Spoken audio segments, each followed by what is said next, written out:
Every moment captured through a camera lens is supposed to be a frame of frozen time, a quiet memory saved for the future. We look at photographs to remember joy, love, and beginnings. But what happens when the glass captures something it was never meant to see? What happens when a single background reflection pulls an ordinary person out of the safety of their quiet life and drops them straight into a living nightmare? If you had to choose between exposing a dangerous truth to deliver justice for a stranger, or staying silent to keep your own family safe, which choice would you make? Clara Vance adjusted her glasses, her eyes straining against the harsh glare of her dual computer monitors. It was 2 o'clock in the morning in her quiet home studio in Beacon, New York. Outside, a gentle autumn rain tapped steadily against the window pane, the only sound accompanying the hum of her editing tower. At 31, Clara had built a solid reputation as a freelance wedding and portrait photographer. Her work wasn't about flashy setups or forced poses. She had a rare talent for catching candid, unfiltered human emotion. The tear wiping down a father's cheek, the subtle glance between newlyweds when they thought no one was watching.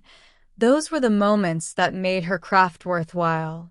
On her primary display was the main gallery for the Hastings wedding, a lavish affair held 3 days earlier at the sprawling Blackwood Manor estate. The groom, Julian Hastings, was the heir to a major regional real estate firm, and his father, Arthur Hastings, was one of the most prominent philanthropists and political donors in the state. It had been the kind of event where security was high, the guest list was exclusive, and the air carried the distinct weight of old money. Clara clicked through a series of high-resolution RAW files, zooming in to check focus and color calibration. She reached a set of photos taken during the evening reception on the manor's expansive outdoor terrace. The bride and groom stood near the stone balustrade, laughing under the glow of warm string lights, glass flutes of champagne held high. It was a beautiful shot, technically perfect. But as Clara zoomed into 200% to inspect the background sharpness near the estate's dark tree line, something felt off. Behind the polished stone balustrade, deep in the shadows near the access road bordering the property, stood a dark luxury SUV. The rear door was partially open, casting a narrow sliver of interior light across 2 figures. Clara frowned, adjusting the exposure slider on her software to shadow recovery. The image brightened, pulling detail out of the blackness. One of the men standing near the vehicle was dressed in a tailored charcoal suit, unmistakably Richard Vance, Arthur Hastings' chief security coordinator and longtime family confidant.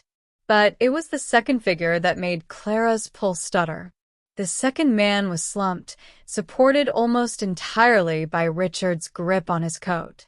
His head was tilted back, face clearly lit by the SUV's side panel light. Clara felt a cold knot tighten in her stomach. She recognized that face. Everyone in the county recognized that face. It was David Miller, a young local investigative journalist who had gone missing 4 days ago, just 24 hours before the wedding. The local news had been broadcasting his picture continuously, calling for any information regarding his sudden disappearance after he had been reporting on municipal land deals involving the Hastings firm. Clara leaned closer to the screen, her heart pounding against her ribs. She moved to the next frame in the burst series, taken just half a second later. In this shot, the reflection of the SUV's side mirror clearly showed a second pair of hands inside the vehicle, holding a heavy leather briefcase stamped with an ornate family crest. And on the ground, just near the rear wheel of the vehicle, lay a discarded press badge bearing David Miller's photo and name. Clara backed away from the screen, her breath catching in her throat. Her fingers hovered over the keyboard, cold and trembling. This wasn't just an awkward background detail or a guest who had drunk too much. This was proof. A direct visual link between the highest-ranking security officer of one of the most powerful families in the state and a missing man whose disappearance was currently being investigated as a potential abduction. She looked away from the monitor, staring into the dark corners of her quiet room. Across the hall, her 7-year-old daughter, Lily, was fast asleep, her small bedroom door slightly ajar. If Clara took these files to the police, she wouldn't just be handing over evidence. She would be stepping directly between a ruthless, highly connected family and the crime they were trying to bury. Her name would be on the witness list. Her life, her peace, and her daughter's safety would be irrevocably exposed. She looked back at the screen. The bride's radiant smile occupied the left side of the frame. In the right, buried in the dark, a man's life was being rewritten in silence. Clara's hand reached slowly for the mouse, hovering right over the delete key. Clara's index finger hovered a millimeter above the delete key, frozen by the sudden, overwhelming instinct to self-preserve. Pressing that single key would make the problem disappear. The images would be wiped from her workspace, her hard drive, and her life.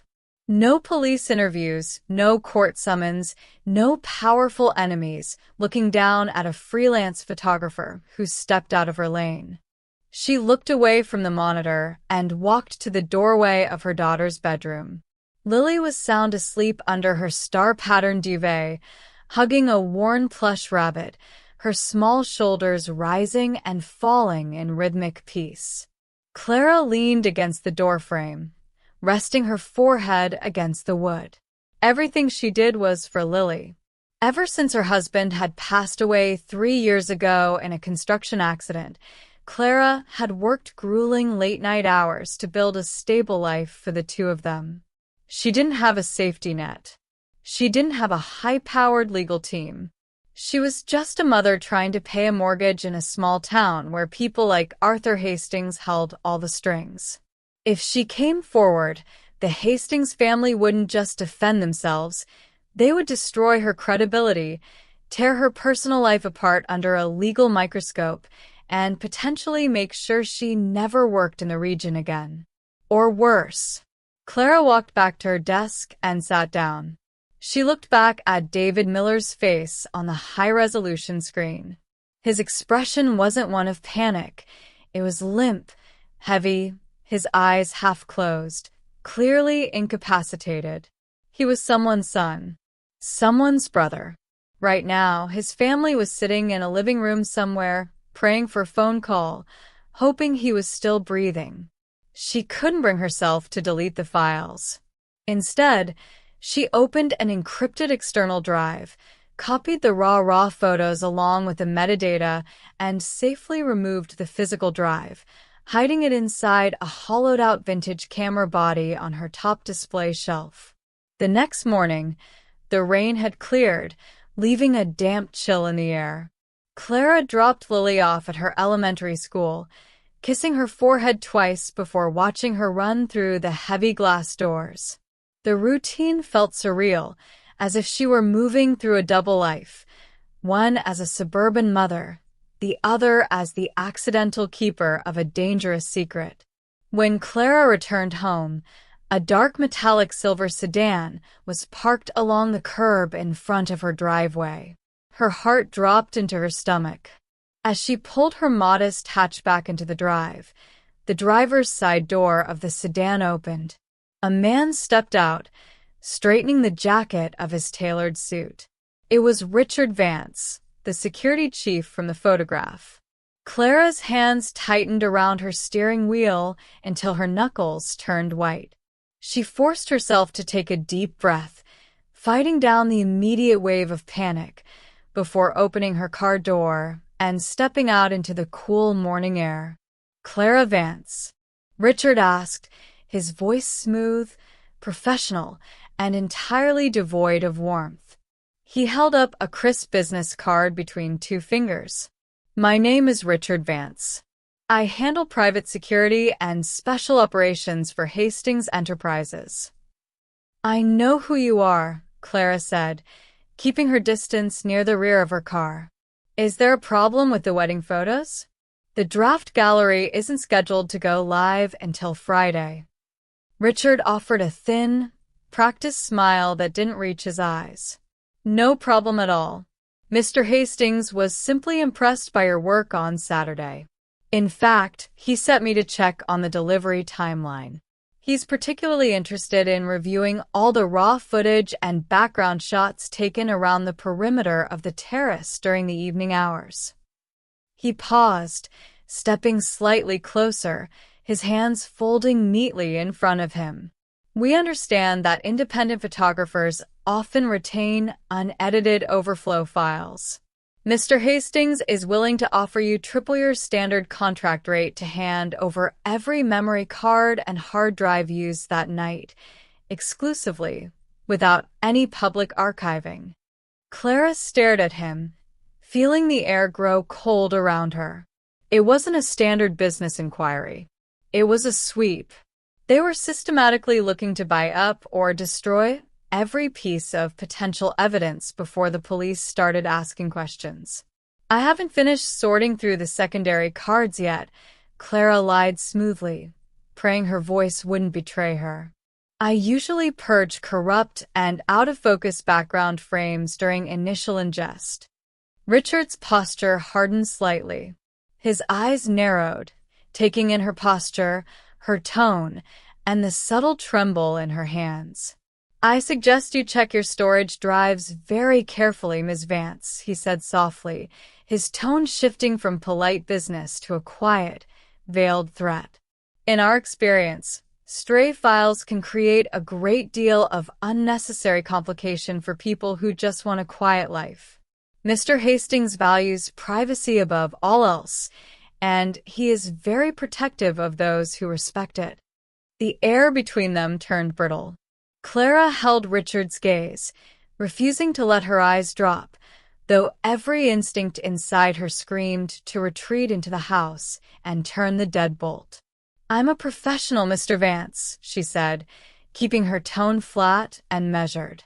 My clients always receive exactly what they pay for.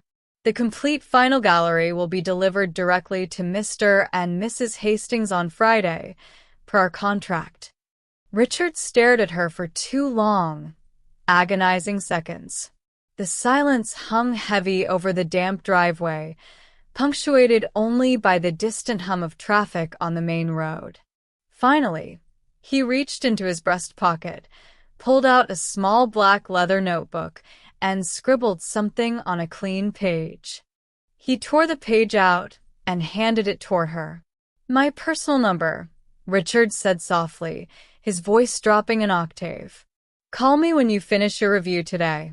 Before you upload anything to the client portal.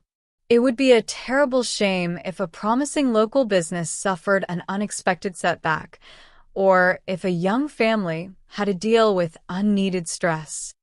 He didn't wait for her to take the paper. He simply let it slip from his fingers.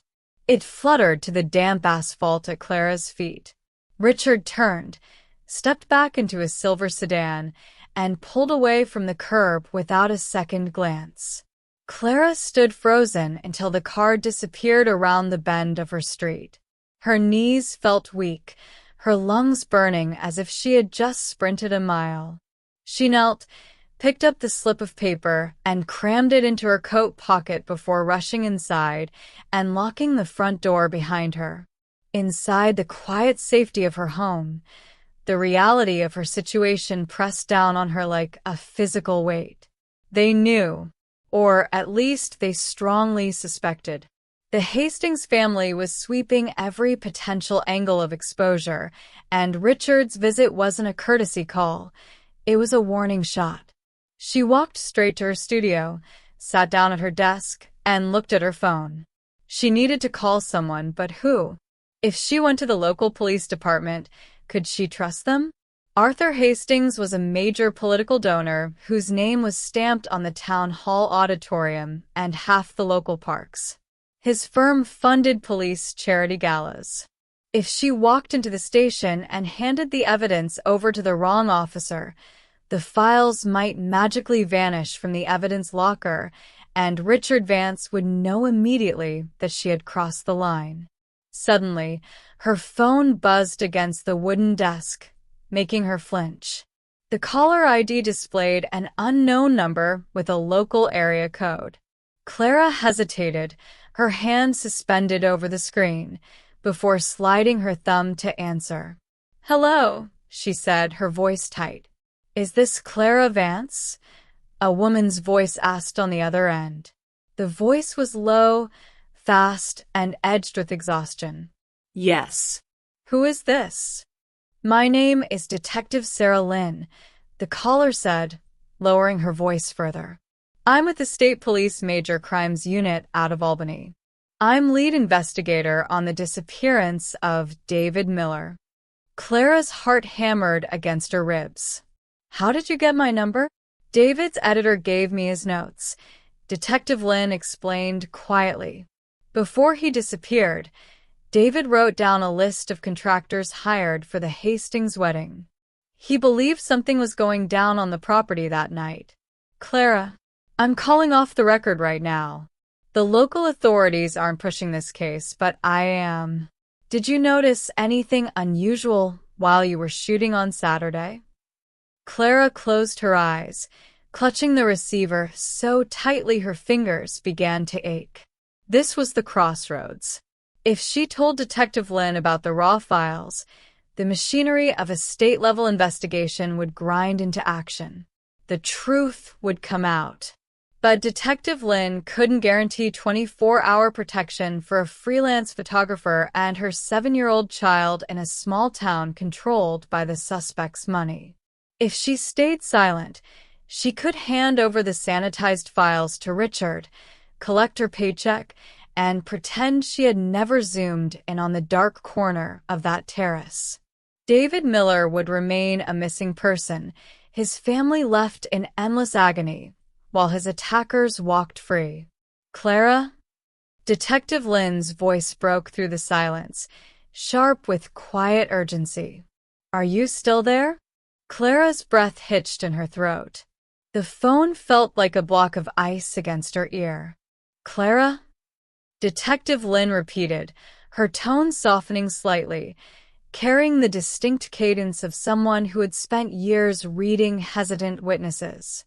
"I know who you're dealing with. I know the reach Arthur Hastings has in this county. If you saw something, you don't have to carry it alone. But I need to know if I'm looking in the right direction." Clara looked at the door to her studio, then toward the living room where photos of Lily lined the mantelpiece. She thought of Richard Vance's cold, calculating eyes staring down at her on her own driveway just an hour ago. A terrible shame if a young family had to deal with unneeded stress. It wasn't a choice between right and wrong anymore. It was a choice between a stranger's life and her daughter's safety. I didn't see anything during the event, Detective," Clara lied, the words tasting like ash in her mouth. "It was a massive crowd. I was focused entirely on the bride and groom." There was a long, heavy pause on the line. Clara could hear the soft rustle of papers in the background on Lynn's end. "I understand," Detective Lynn said softly, though the disappointment in her voice was palpable. "Here's my direct line. If you go through your archive and notice anything in the background, a vehicle, a face, a timestamp that doesn't align, promise me you'll call me directly. Don't go to the local precinct. Call me." "I will," Clara whispered. "Thank you." She hung up the phone and pressed her palms against her face, her chest heaving as a wave of guilt washed over her. She had just turned away the one person who could legally fight back. By noon, the quiet of her suburban street felt oppressive. Every passing car made Clara look out the blinds. She tried to work on color grading an unrelated portrait session, but her hands were shaking too badly to keep the mouse steady. At 2:15 p.m., Her phone rang again. A landline number from Lily's elementary school popped up on the screen. Clara snatched the phone up instantly. "Hello? Is everything okay?" "Mrs. Vance?" The school secretary's voice sounded slightly confused. "I'm just calling to confirm a change in pickup arrangements for Lily today." A cold spike of fear shot straight up Clara's spine. "What change? I didn't authorize any change." "Oh," the secretary hesitated, rustling a logbook. "A gentleman came into the front office about 10 minutes ago. He stated he was a private security representative sent on behalf of your family's legal counsel to escort Lily home early due to a family emergency. He knew her full name, your full name, and your home address. Our policy requires us to verify with the parent first before signing the release form, so he's waiting in the lobby." Clara stood up so fast her desk chair flipped backward, crashing onto the hardwood floor. "Do not let her out of that classroom," Clara screamed into the phone, her voice cracking with pure terror. "Do not let anyone near my daughter. I am coming right now." She didn't grab her coat. She didn't turn off her computer. Clara sprinted out the front door, slamming it behind her, key in hand, running toward her car as her worst nightmare unfolded in real time. Clara slammed her foot onto the gas pedal, her hatchback roaring as she tore out of her driveway. Tears of sheer adrenaline blurred her vision, but she blinked them back, clutching the steering wheel so hard her hands went numb. It was a 7-minute drive to the school, but to Clara, every second felt like a decade. Images flashed through her mind. Richard Vance's icy smile, his veiled threat about her family, and the limp body of David Miller slumping into the dark SUV. They weren't just monitoring her, they were testing her boundaries. They were proving how easily they could reach into her quiet world and tear it apart. She pulled into the school's drop-off zone, tires screeching against the asphalt.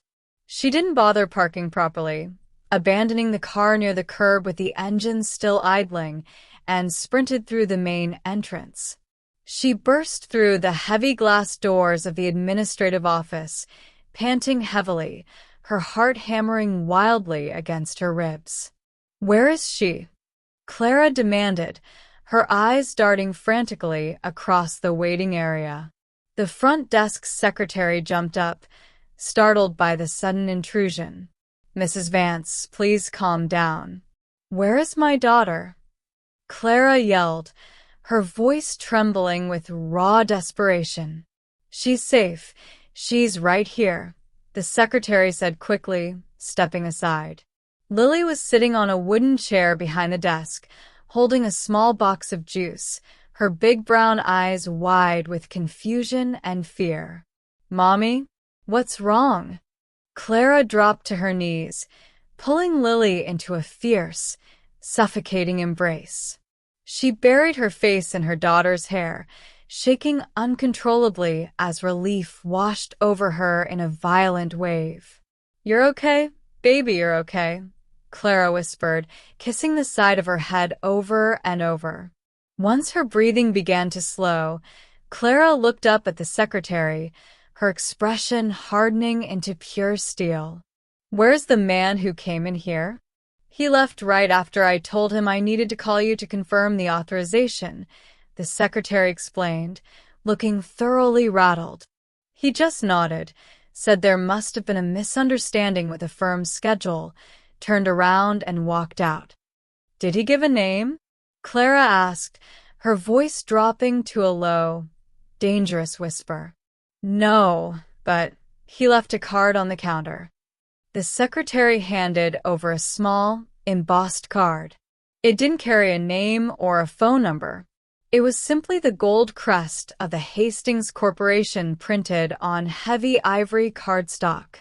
On the back, handwritten in neat black ink, were 4 words.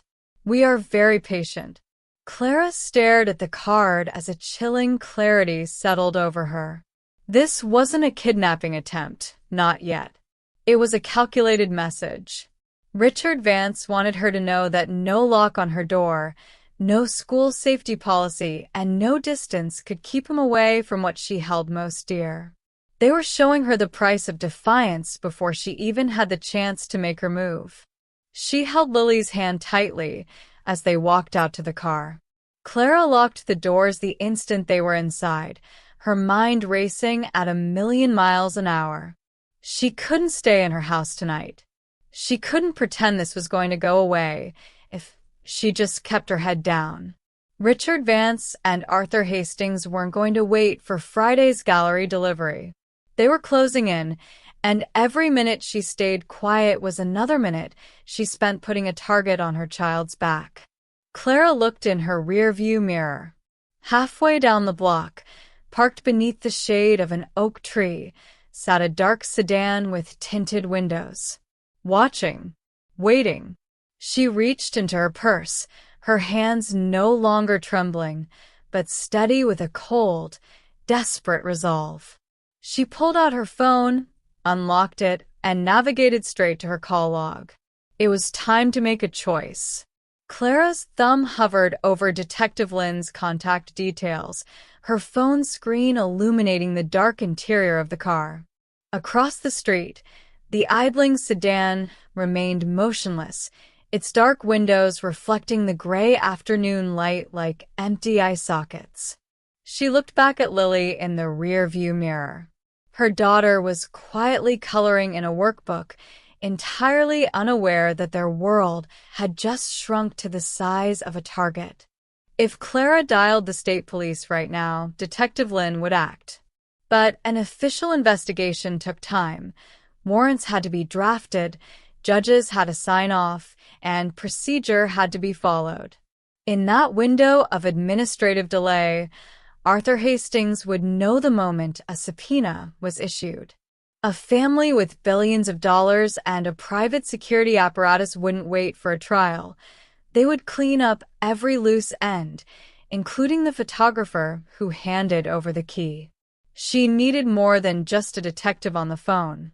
She needed collateral. "Lily, sweetie," Clara said, keeping her voice completely calm and even. "We're going to play a little game today. We're going to go on a mini road trip to Aunt Sarah's house in Connecticut." "How does that sound?" Lily looked up, her face lighting up. "Today? Can we get ice cream on the way?" "Double scoop." Clara smiled gently, hiding the knot of panic in her throat. "First, we have to make one quick stop back home to get our bags." Clara put the car in drive and pulled out into the street. In her side mirror, she watched the dark sedan smoothly pull out from under the oak tree, keeping a discreet 3-car distance behind her. 10 minutes later, Clara pulled into her driveway. She didn't turn off the engine. Leaving Lily safely buckled in the locked car, Clara ran into the house, locking the front door behind her. She didn't waste time packing clothes. She went straight to her upstairs studio. She grabbed the hidden vintage camera from the top display shelf, popped open the back casing, and retrieved the encrypted external drive containing the original high-resolution RAW files of the Hastings wedding. But she didn't stop there. Clara opened her primary workstation, booted up her secondary backup server, and began duplicating the entire set of files onto 3 separate, unlabeled high-speed flash drives. If they tried to erase her digital footprint, she needed redundant physical copies spread across places they couldn't touch. Suddenly, a heavy knock echoed from the front door downstairs. Thud, thud, thud. Clara froze, the flash drives clutched tightly in her palm. Her heart pounded against her ribs like a trapped bird. She tiptoed to the hallway window that overlooked the front porch. Standing on the steps was not Richard Vance, but 2 men in plain dark suits she had never seen before. One of them was holding a clipboard, while the other had his hands folded neatly in front of his waist, his eyes scanning the windows of the house. Her phone buzzed in her pocket. It was a text message from an unknown number. "Open the door, Clara. Let's resolve this quietly before your daughter finishes her ice cream." They weren't just watching the house. They were monitoring every move she made, using Lily as their ultimate lever. Clara felt a wave of icy fury rush through her veins, replacing her terror with a sharp, dangerous clarity. They thought she was just an anxious, helpless single mother who would break under pressure. They thought money and muscle could buy her silence. She slipped the 3 flash drives into her inner coat pocket, grabbed her secondary laptop, and locked the studio door. Instead of heading downstairs toward the front door, she moved quietly to the back of the house, toward the kitchen exit that led to the attached garage. She hit the silent garage door opener from the inside panel, slipped into the driver's seat of her car, and pressed the engine start button. Outside, the heavy knock came again, louder this time. Thud, thud, thud. Clara threw the car into reverse, backed out of the garage into the side driveway, and cut the wheel, ignoring the surprise on the faces of the 2 men as they rounded the corner of the porch. She accelerated past them, leaving a cloud of exhaust in the damp air as she tore out onto the main road, heading straight for the state highway. She looked in the mirror. The dark sedan immediately pulled out to give chase. Clara pressed her foot to the gas, picked up her phone, and dialed a number, not the police, and not Richard Vance. She called the personal line of David Miller's lead editor at the State Gazette. The phone rang twice before a gravelly, tired voice answered. "Marcus Vance, State Gazette." "Marcus, my name is Clara Vance, no relation," Clara said, her voice fast and tight as she watched the sedan gain ground in her rearview mirror. "I'm the photographer who worked the Hastings wedding on Saturday." There was an immediate beat of heavy silence on the line. The sound of shuffling paper stopped completely. "The Hastings wedding?" Marcus asked, his tone shifting instantly from weary editor to sharp investigative journalist. David Miller was working a story on the Hastings firm right before he vanished. "Are you telling me you have something?" "I have raw camera files," Clara said, taking a hard left turn onto the county bypass to buy time. Background shots from the terrace.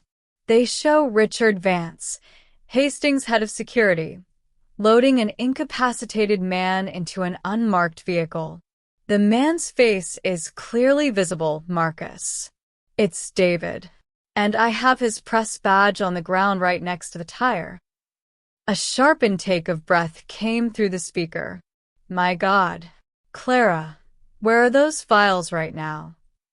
"They're on encrypted drives with me," she said, glancing back. The silver sedan had managed to match her turn, staying roughly 50 yards behind. "But they know I have them. They just tried to approach my 7-year-old daughter at her school. They're tailing me right now on the Highway 9 bypass." "Listen to me very carefully," Marcus said, his voice dropping into an intense, authoritative register.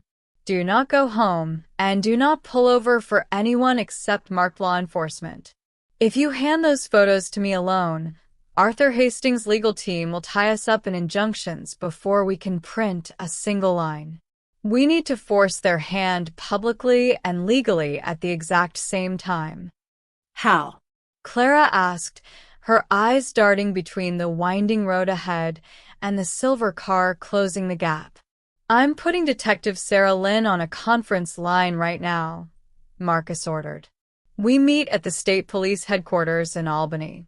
It's a neutral zone. Hastings is Pole in the county, but he doesn't own the state district commander. I'll bring our legal team and an open press feed. If you deliver those files on camera in front of state prosecutors, the evidence becomes public record before Hastings can touch you or hide the story." "How long do I have to hold them off?" Clara's hands were slick with sweat on the steering wheel. 30 minutes, Marcus said. Can you make it to the state barracks off exit 22? I don't have a choice, Clara said. She ended the call, set the phone in the center console, and glanced back at Lily. Her daughter had dropped her crayons and was looking out the rear window, her forehead crinkled. Mommy, Lily asked softly, why is that big black car following us so fast? Clara felt a lump form in her throat, but she forced a calm, reassuring smile to her face, meeting her daughter's eyes in the mirror. Don't worry, sweetie. We're just taking a special route to get to our destination. Put your seatbelt harness tight for me, okay? Up ahead, the Tulane County Road merged into the sprawling, four-lane interstate. Clara slammed her foot down, the small engine whining as the speedometer climbed to 70, then 80. Behind her, the silver sedan dropped all pretense of stealth. It accelerated aggressively, pulling into the passing lane, engine roaring as it pulled side by side with her hatchback. Clara looked to her left. Through the dark tint of the passenger window, she could see Richard Vance staring directly at her. He didn't look angry. His face was a mask of cold, professional calculation. He signaled with his hand, motioning for her to pull onto the shoulder. Clara held her course, keeping her eyes fixed on the highway ahead. Richard's driver veered the heavy sedan to the right, bumping the side quarter panel of Clara's car. The metal crunched with a violent screech, shaking the entire frame of the hatchback. Lily screamed from the back seat. Hold on, Clara yelled, wrestling with the wheel as the car swerved toward the guardrail.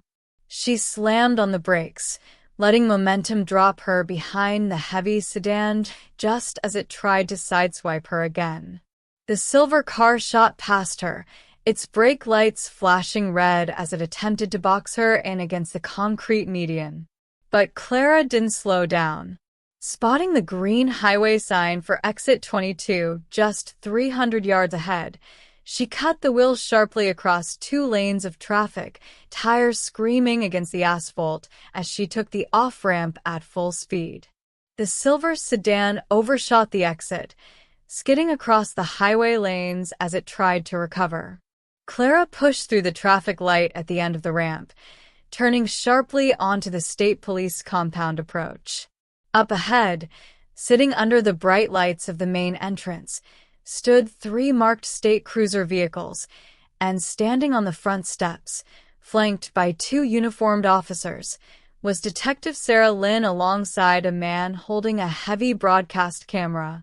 Clara slammed the car into park right in front of the station doors, her hands trembling uncontrollably as she reached into her coat pocket and pulled out the primary flash drive. She had arrived at the gates.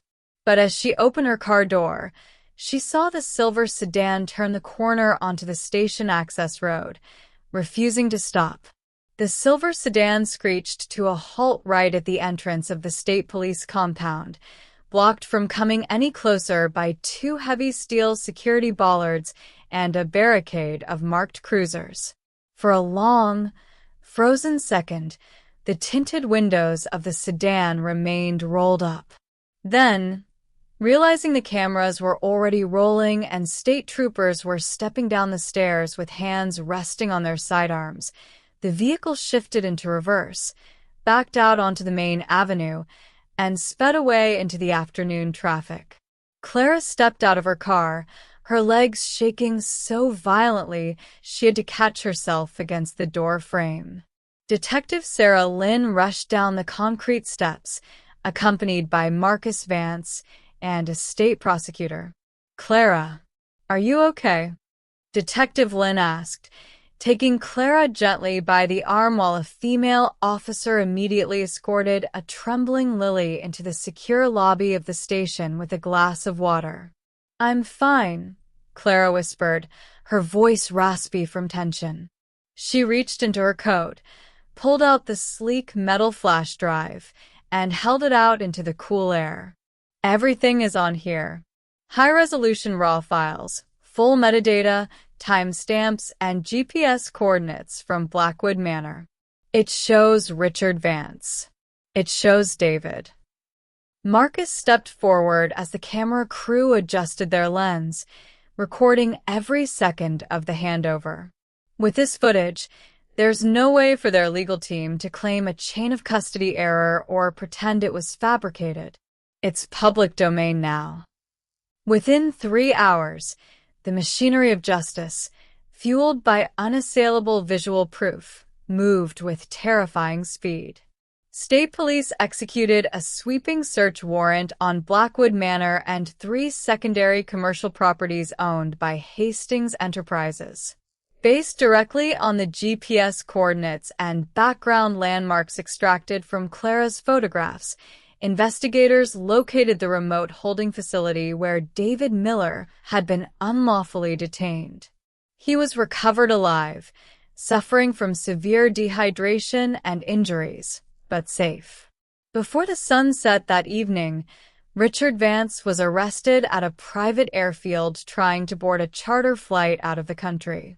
By the following morning, federal and state indictments were unsealed against Arthur Hastings for conspiracy, kidnapping, and corporate corruption. 2 weeks later, Clara sat on the front porch of her home. The autumn sun was warm against her face, and the quiet rhythm of her suburban neighborhood had finally returned. Lily was playing happily on the lawn with their neighbor's dog, her laughter ringing out clear and bright. Clara looked at her desktop setup inside through the open window. She had lost a few wealthy clients who preferred not to be associated with high-profile court cases, but her studio was busier than ever with people who valued her integrity even more than her eye for detail. Doing the right thing hadn't been easy, and it certainly hadn't been safe.